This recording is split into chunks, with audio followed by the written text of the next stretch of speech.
What's up, Ram fans? Welcome to another edition of Monday Night Sports. I'm Ella Fredrickson. And on the other side, I'm Cameron Evig. Switching things up with Madeline tonight to take her spot on desk and get you caught up on what was an insane weekend in the pros and beyond here in Colorado sports. From taking a look at how Rams basketball performed at the end of last week, to a rundown on all of the action from yesterday's championship games in the NFL.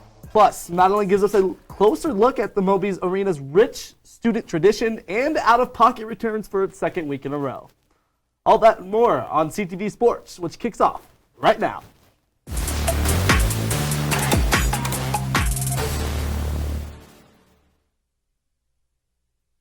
To get things started tonight, let's take a look at some CSU men's hoops. Coming off a second-half revival against the Nevada Wolfpack, most were confident in the Rams to find similar success when they returned to Moby to take on a mediocre UNLV squad. But unfortunately for all of these CSU fans who weren't able to watch this one on Friday, that wasn't the case at all. With this team putting in one of the worst efforts I've seen out of them in a long time. But even though the green and gold were down 18 at the break, Moby still remained chaotic, knowing that this squad hasn't let any sort of deficit phase them at all throughout this season. So with that in mind, were they able to mount another rally? Well, let's just say, not exactly.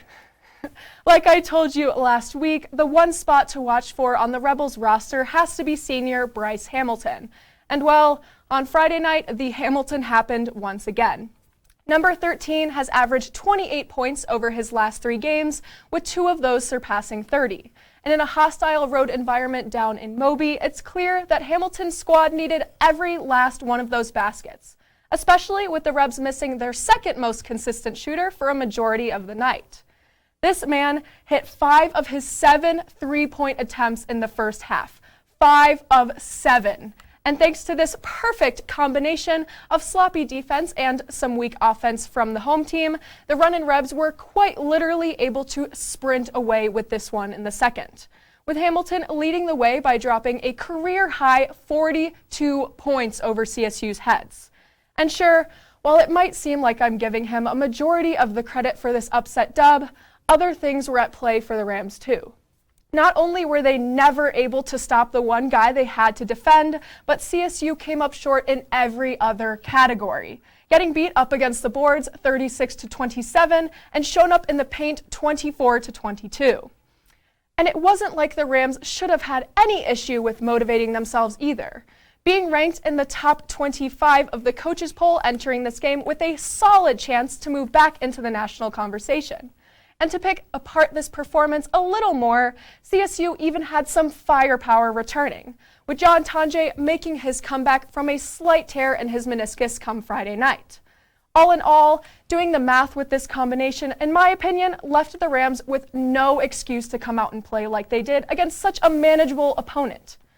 Another sold-out student section crowd at Moby Arena seemed to make no difference for those on the court, and the Rebels seemed unfazed with the madness, with the green and gold unable to feed off that contagious energy that those near the floor always bring.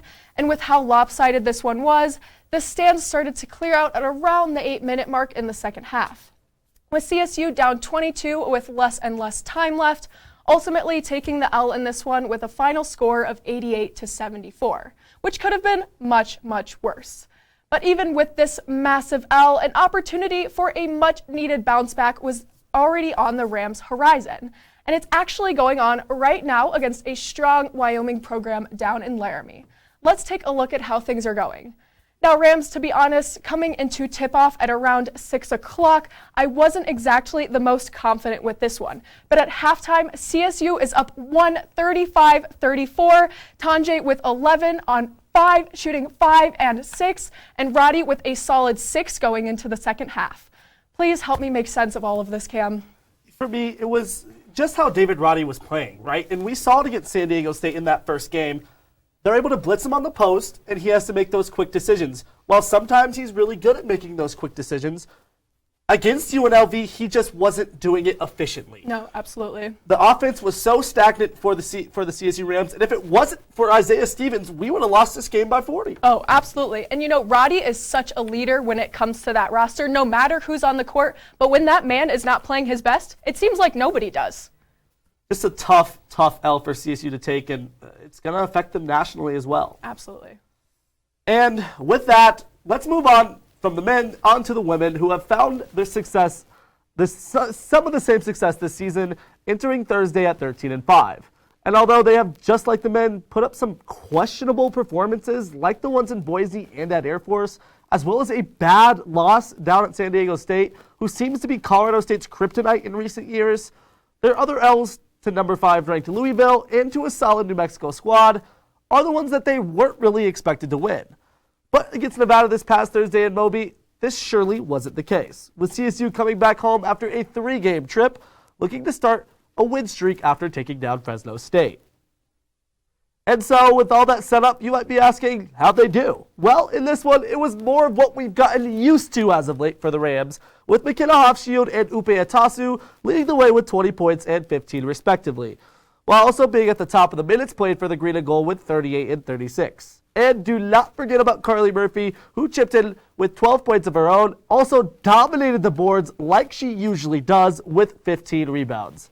This team's big three is a huge reason for the success they've been having this year, and they're going to need to keep playing at this high level when they go down to Albuquerque for a matchup with the 18-5 Lobos on Wednesday.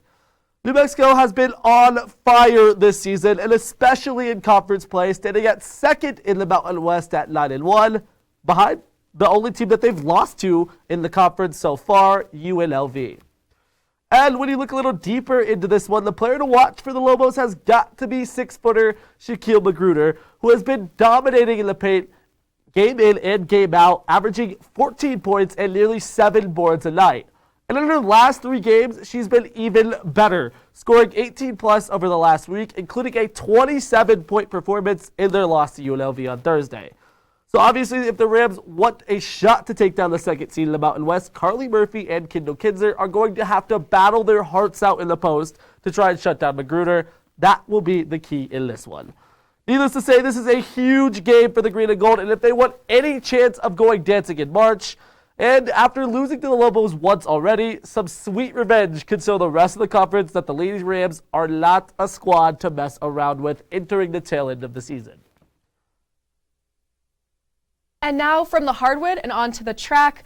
Over the weekend, CSU Track and Field took the short trip down south to Boulder at the end of the week to compete in the CU Invitational. And as soon as things shot into gear on Friday, our favorite rivalry between the Buffs and the Rams was clearly on, with both of these squads seeming to go back and forth and take most of these events with ease. By the end of the first day, CSU had won 8 out of 12 events on CU turf. And looking more into this wildly successful outing to get things started for the Rams, Friday consisted of all the field competition, like shot put and triple jump, while day 2 was a change-up being filled with track events. As to be expected, the women came out with a strong start, winning pole vault and triple jump, while also taking home dubs in weight throw, shot put, and long jump. And on to the men's side for the Rams, they were able to take home the win in half of the events they competed in, thanks to top place finishes in the triple and long jumps, as well as in shot put. And after this successful arrival in Boulder, head coach Brian Bedard said this after the first day, quote, "We had some good event wins in the events in which we had competition, but still need to get better with everything from preparation to completion. Tomorrow should offer more excitement with more opposition and anticipated fast times for our distance and sprint groups," end quote. And as Saturday went on, it was clear that Coach Bedard's prediction was absolutely right. The excitement had only just begun for the Rams, with the day notching 7 more event wins for the Green and Gold to combine for 15 victories out of the 30 total events at the meet. But that doesn't come close to telling you the whole story about what went down. So let's dig a little deeper. Over the weekend, the Rams were able to add 4 school records, and just for fun, an extra 1420 marks. My favorite record book markings have to be from back-to-back events in the 400-meter race, starting with senior Lauren Gale, who was able to shave 1.23 seconds off of a record that was already hers. So to finish a lightning-quick time of 51.53 seconds, taking over that top spot in the entire NCAA for the indoor version of the 400 meters so far this season. And wait, CSU's record-breaking tear through Boulder didn't stop there. Just a few minutes later, a 46.54 was clocked in by junior Tom Willems to best the previous record for men in the event that dated all the way back to 1998. Needless to say, what amazing accomplishments from these two seasoned vets on the track in the 400-meter race. After all of the record-breaking success, the Rams returned to the Springs for a one-day invitational at Air Force this Friday. Coach Bedard said it best that Saturday was a good day to be a Ram. And with this amazing momentum, I can't wait to see how the squad continues to make history down the stretch of this indoor season. Sprinting from track and on to the gridiron, the talk of every town this weekend was the championship weekend in the NFL. And man, were both of these matchups phenomenal. I mean, one goes to OT and the other comes down to the final drive where the most average quarterback in the league, Jimmy Garoppolo, seals things with an awful interception. To start things off in the AFC, almost everyone coming into Sunday, including all of us here on Monday nights, especially me, we're counting out Joe Shiesty and his Cincinnati Bengals against the Chiefs in Arrowhead. Roll the clip. Absolutely. I don't think there's a lot to say here. I think people are sleeping on the Bengals, as they should be. They're not going to win this game. Pretty much what I said was that the Bengals were going to lose. Obviously, I was wrong. Now listen, can you really blame me? KC played a great first half and looked to dominate this one. But one play that can be looked at as the turning point is when Andy Reid decided to go for Pater instead of the field goal with 5 seconds left in the first half. Now I'd usually bet on Mahomes to get 1 yard too, especially with how easy he was making it look in the first half. So I can't really blame Andy on this one. But the decision, and especially the execution by Mahomes on this play, wasn't the right one. The Chiefs are known for their RPOs, and what seemed to be a walk-in touchdown for Jerick McKinnon was taken away when instead Mahomes threw it to Tyreek Hill in the flat and was tackled before reaching the goal line. After this blunder by the home team, the tide in this one quickly began to change, with the Bengals starting yet another second-half rally, as they've done several other times this season, to cut away at that 11-point deficit at halftime. Joe Burrow began to command his squad a lot like the quarterback on the other team usually does, and ended things with 250 passing yards and 2 tutties, on top of some crucial scrambles late in the fourth quarter. While Joe Mixon and T. Higgins led the way as number 9's top weapons, with Jamar Chase predictably getting the Tyreek treatment doubled almost every play.